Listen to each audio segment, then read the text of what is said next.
ng mga kapulisan, tagabantay ng ating palasyo. Lumabas na yung kanilang mga hinanain, mga kabayan. Hindi naman sagot.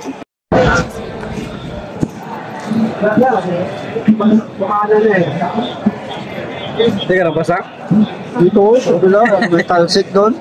Ano, magtataga sila? Basa na sila? Eh, lakas na naman kanina eh.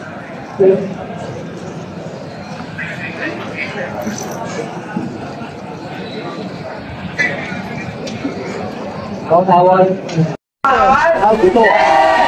Magandang hapon po. Grabe, umulan dito mga kabanak, umulan po dito. Ang mga kabataan, kapasok ng mga militar, sinireta ng mga kabataan, pagkakasyon ng mga kabataan. I-share mo naman ang live natin. Ito, tinatawag natin mula sa US, si Raven.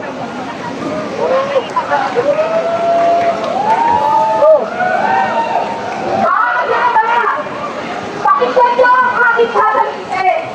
Kaya natin Pilipinas, pero nagtitiyag ang pamamayang. Terorista ba ang panatagsipan? Terorista ba ang pagkaralan ang libunan?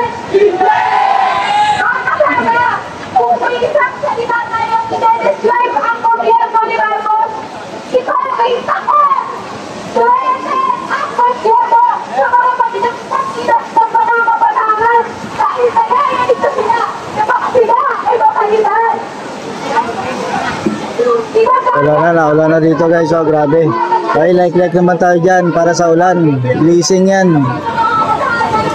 Rain or shine to. Rain or shine to guys. So tingnan mo, buti kanilang kalasag, no, naging ano na rin, naging panangga sa ulan, no, naging bubong. Diba, double purpose. Grabe, nakalakas mo ng ulan. Like pa more tayo guys. Ito na, grabe na, lakas na ng ulan.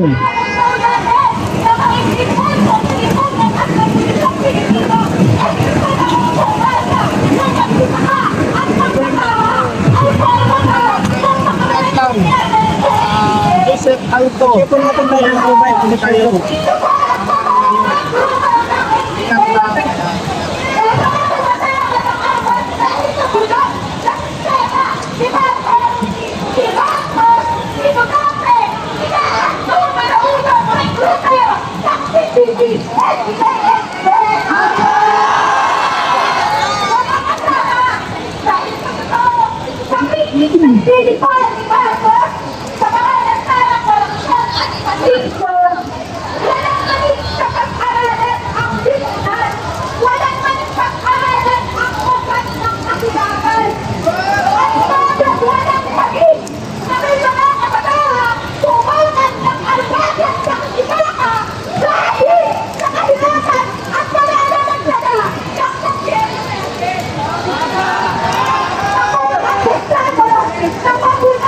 Nasaan ito pa?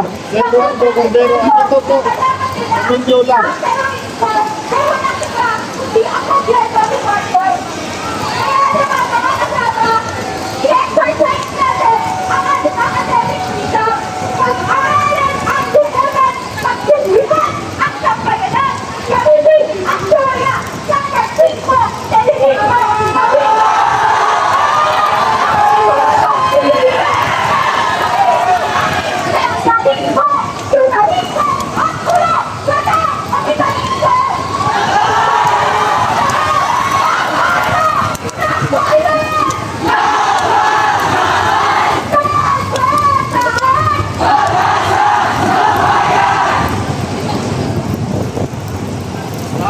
Grabe, ang liit-liit, pero lakas ng boses.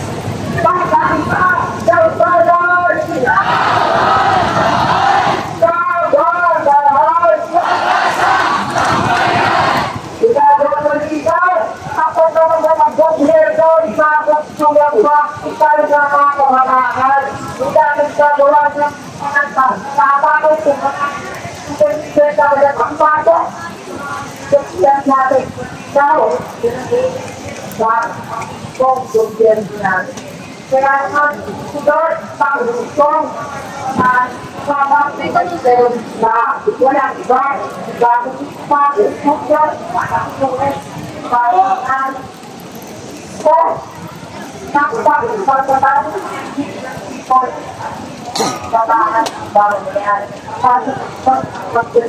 Itong hindi pa umalis itong tatlo na to. Bulan talaga sila mga kabata.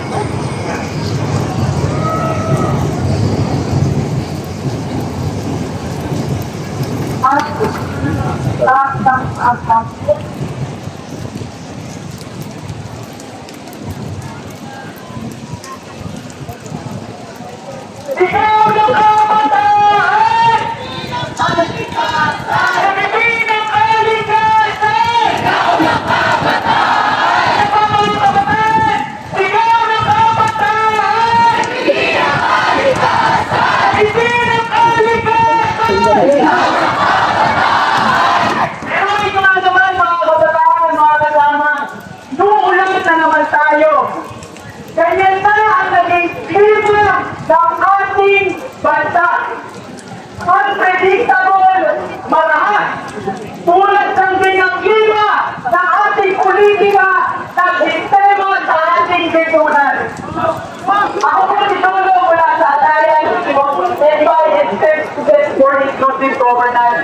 Nakikita po ang mga kabataan siyentista ng mga kalikasan ngayong International Women's Day sa ating mga panawagan. Siyempre, kaya tayo narito ngayon dahil ligawa tayo ang pag-asa ng bayan. Tama ba ang ng bayan? Ano ang magagawa natin mga pag-asa ng bayan kung walang apat na winawasak ng mga kurakon ang ating bayan, ang ating kalikasan, at ang ating kinabukasan? Mamandang po ang mga opisyal ng gobyerno sa ating mundo at ang kapal pa ng mukha nila nagtatak po ng may pakialam sa ating kalikasan sa pamamagitan ito mga Ghost Flood Control Project. Karang pumulungan ang issue ng flood control, makakandaan natin mga kababayan, humigit 545 billion pesos ang kinilaan hinumano ng gobyerno para sa mga proyekto ito. Hindi nila tanong, ang taon pa natin na nakontrol yung pagkahawa ng bayan. Nalapoan pa natin na nakakaroon na ang krisis sa klima. Bakit hindi? Ang tanging sinokontrol ng ating gobyerno ay ang kanilang interes na mulahin ang kapal ng bayan. Isura ang interes ng pamanan na may kontributor ang nagmumuna sa pagsubig sa ating bayan. Yan ang pinakita ng video na pinayabas si Daltico. So ngayon pa lang, klaro-klaro ang ating panawagan ng mga kabataan siyentista at kalikasan. Si Marcos, mag-resign! Si Duterte, mag-resign! Kaya muli mga kasama isigaw ang ating mga panawagan. Marcos Duterte! Alisin! Alisin! Marcos Duterte! Ikaw rin ang kabataan! Pilipinas ang ligasan!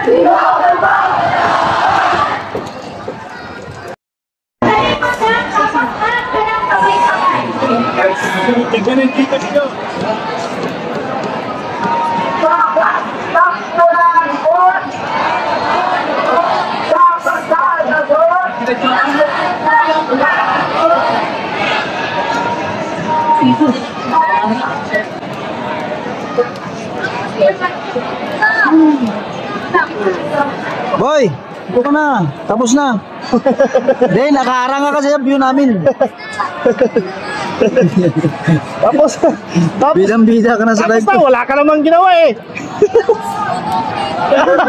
Bidang-bida ka na sa live ko. Kasi kakampi ka. Buong isang oras, nandiyan ko eh.